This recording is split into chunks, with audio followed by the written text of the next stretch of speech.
The modern truck market has a $70,000 problem. That's what a loaded half-ton costs today.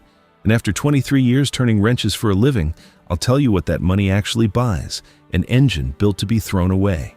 Turbos, sensors, emissions plumbing, a dozen parts engineered to start failing the month the warranty dies.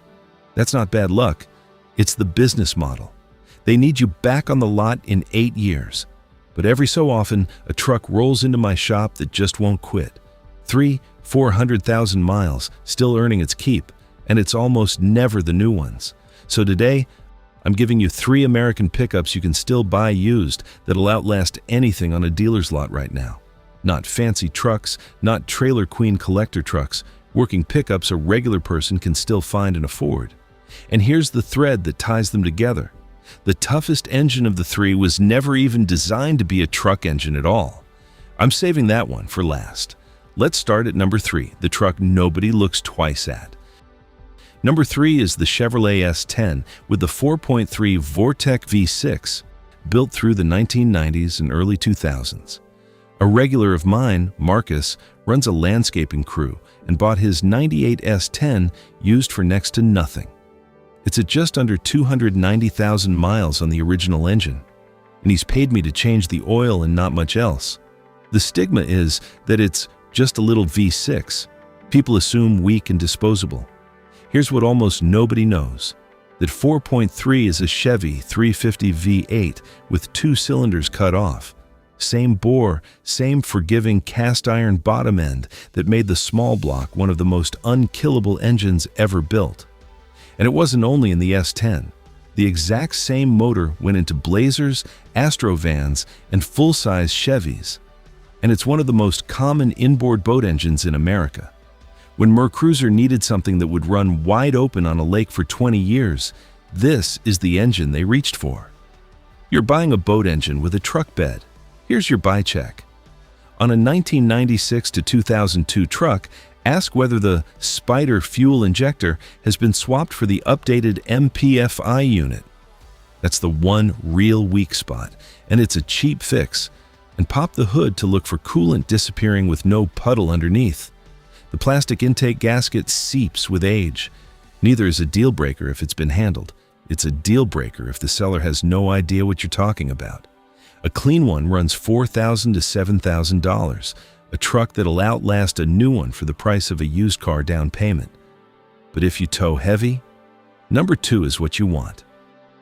Number 2 is the Ford F-250 Super Duty with the 7.3 Power Stroke diesel, 1999 to 2003. A customer of mine, Dale, ranches about an hour out. He bought his '99 used at 210,000 miles, figuring he'd get a couple years out of it. And he rolled past 400,000 last spring. Same engine, still pulling a loaded stock trailer every week. The stigma with old diesels is that they'll bankrupt you. Not this one, and here's why.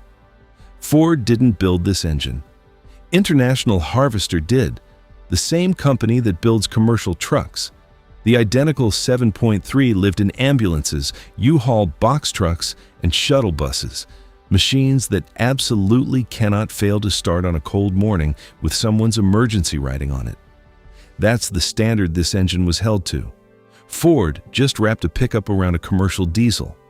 Now the buy checks, and on this truck, they're about everything except the engine, because the engine's the last thing that'll quit. First, the cold start. It should light within a few seconds, with no long cranking and no cloud of white smoke. A hard, cold start means worn injectors, so walk.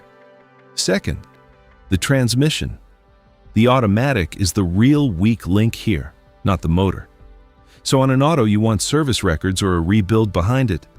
And if you can find one with the manual gearbox instead, grab it, because that transmission will outlive the truck.